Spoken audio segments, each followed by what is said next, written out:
consciously or unconsciously, meron ba kayong mga nabago ngayon sa sarili ninyo compared to your previous relationships? Like, whether sa good or sa bad, meron ba kayong nabago? Sa tingin nyo, ito? Feeling ko meron. Feeling ko malaking factor dun. Siyempre, yung last relationship ko kasi bata pa ako nun. Parang 16 hanggang 18, mga ganyan. So, siyempre, during that time, parang mas... Feeling ko, alam mo yung parang mas may gusto kong patunayan lagi. So, imbes na nagtutulungan kayo, sometimes napupunta siya sa competition. Lalo na same industry, pares kami ng ginagawa. So, ang tendency talaga, lalo na pag ganun kabata, nagiging competition siya. So, ngayon, dahil nga siguro mas matanda na rin ako ngayon, mas marami ng experiences sa buhay. Ngayon, nandun na ako sa posisyon na kung successful yung partner ko at nakikita ko nagtatagumpay siya sa mga ginagawa niya, sobrang magiging masaya ako doon. At gagamitin kong inspirasyon yun to work harder.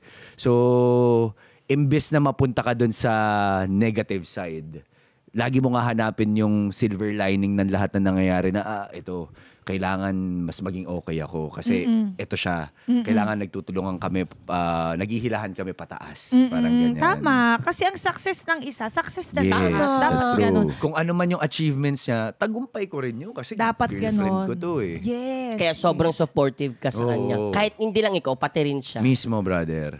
Ikaw, boy, nung naging sila ni Bianca, pwede mo ba i-share kung ano yung mga napansin mong nagbago kay Ruru? Sige, umpisahan natin sa kung paano sila nagkakilala. Umpisahan natin doon hanggang sa mapunta tayo doon sa... Ba't hindi siya yung magkwento nun? Yung POV mo. Yes, ikaw.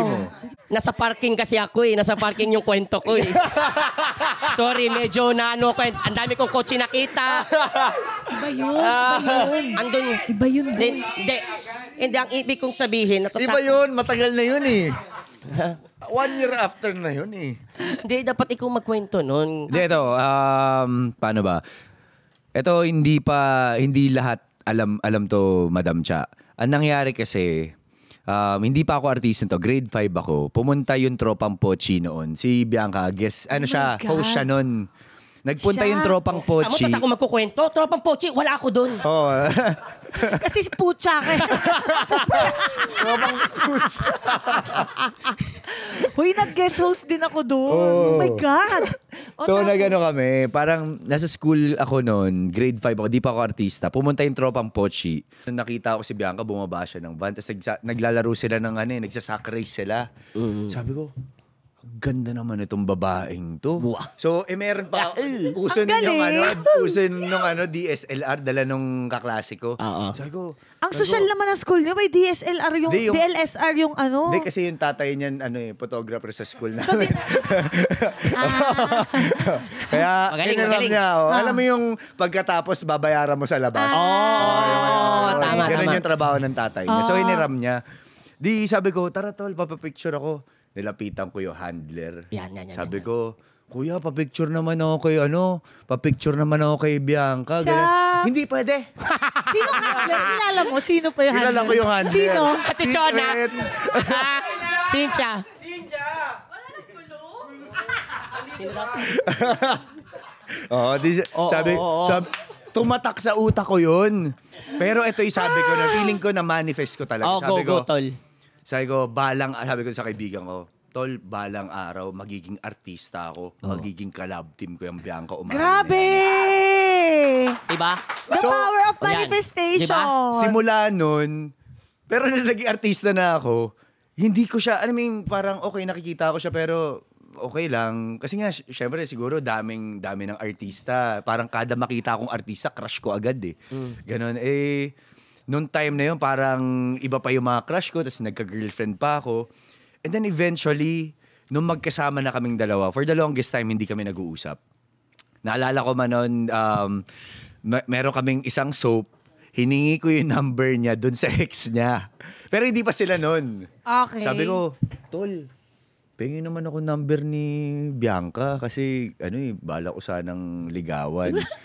Di binigay sa akin.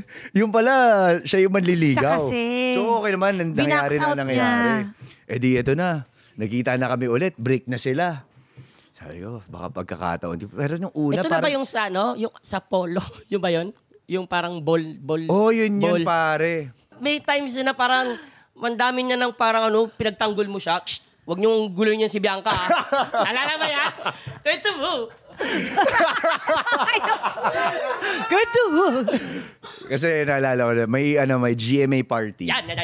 Tapos, parang doon sa GMA party na yon, single ako nito, pero meron akong Landi-landi. nakakausap, ganyan-ganyan. Usap-usap lang. Eh. Pinustihan. Ngayon, nakita ko yung Bianca Umali. Sumasayaw. Kasi tapos na yung show, tapos party-party na, di ba? Eh di nakita ko, ang daming umaaligid na lalaki, Yan. mga grupo-grupo. Go Black Rider. So ako naman, parang di ko alam kung ano nararamdaman ko ng time. Pero definitely, hindi ko siya nakikita na parang liligawan. Walang ganon. Shucks, chance ko na to. Oh, wala. Hindi, yan. So ang ginawa ko, pumuesto ako dun sa nakikita ko si Bianca habang kausap ko yung kasama ko ng gabi Yung na yun. side piece. Wow, side piece. Habang kinakausap ko siya, nakabantay lang ako the whole time. Ang Kung sweet sino naman. lumalapit, lalapitan ko, pipigilan ko. Hanggang sa kinabukasan, nakita ulit kami, show pa kami noon ng SPS. For the first time, binati niya ako na, ganda ng shades mo ah. Never niya ako pinansin. Lagi na ako na-shade.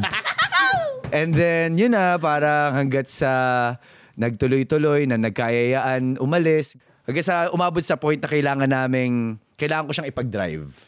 Okay. Nang kaming dalawa lang. So habang nagda-drive akong ganyan, may mga sinasabi siya about sa kung ano yung mga gusto niya sana sa relationship, ganyan-ganyan. Ako naman habang sinasabi niya yun, teka, parang kung ano yung hinihingi niya, yun yung binibigay ko dati. Sa dati kong relationship, pero bakit parang noon hindi na-appreciate, hindi nakikita, pero ngayon yun yung hinahanap niya. So parang doon ako nagkaroon ng glance na napatingin ako sa kanya. Kaya, sabi ko sa utak ko, bakit parang ang ganda niya? Sabi ko, ba't parang nag-iiba yung pakiramdam ko? Nung una, kala ko nakababatang kapatid lang ang turing ko. Hanggang sa eventually, parang na-fall na ako sa kanya. Hanggang sa nung bumaba kami, hinolding hands ko na siya. Kasi ang daming tao. Tapos, ganyan na kami mag-usap eh. Parang ganyan na kami mag-usap noon. Tapos biglang sabi nung friend namin, huy, pinapatagal niyo pa yan. Bigla kaming pinag-kiss. So, nung nag-kiss kami for the first time Ikaw in my life. ba yung friend na yun? Hindi, wala ko nun.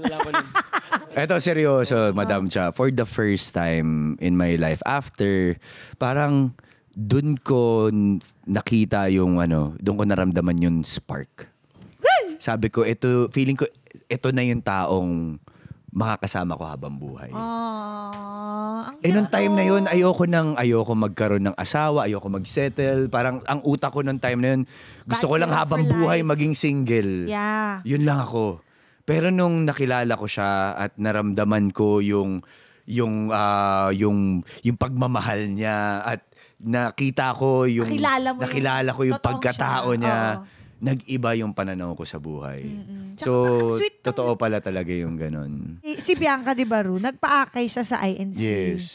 Ginawa niya ba yun para sa'yo? Ni-request mo ba yun sa kanya? Actually, yan nangyari dyan, Madam Cha. Sa amin, nung time na nililigawan ko pa lang si Bianca, sabi ko, sa amin, sa loob ng Iglesia ni Cristo, kailangan kaanib ka para maging tayo. At yun yung paniniwala namin. So, sa akin, hindi ko ine-expect na parang magiging open si Bianca sa ganun. Pero ang sinabi lang niya sa akin, open ako sa any religion. Kumbaga wala pa talagang religion na alam niyang naaral niya ng husto. Oo. And then one time, birthday niya, magkasama kaming dalawa, sinabi niya sa akin, sabi niya, alam mo, na-realize ko kung ano yung best gift na mabibigay ko sa sarili ko is yung faith kay God. Mm-hmm. So nalaman ko na nagpatala siya, meaning pumunta siya sa iglesia at pinatalaan niya yung pangalan niya na mag-aaral siya ng doktrina nito. Nang hindi ko alam. Nang hindi niya sinasabi sa akin. During that time, pandemic nun, so walang nakakakita sa amin. Pero everyday, manggagaling siya ng Paranaque, taga Marikina ako, susunduin ko siya ng Paranaque and then pupunta kami sa Montalban. Ganon, araw-araw yun for 25 days.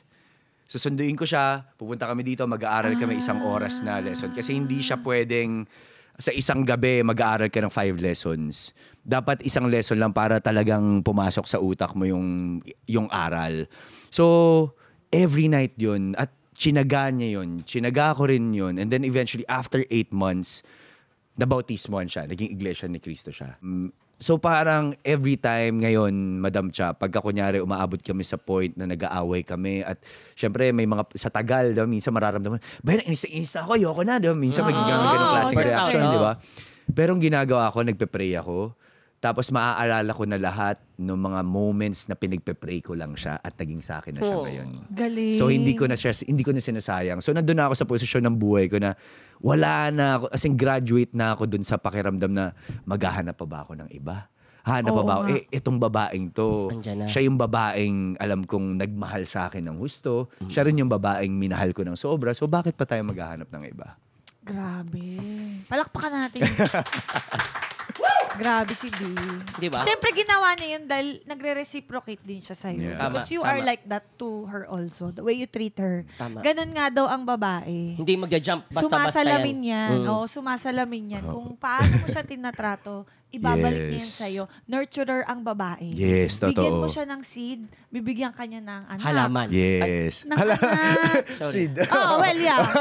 Ng prutas. Ganyan, di ba?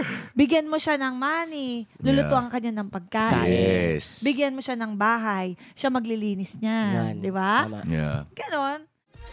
Matawa mo saya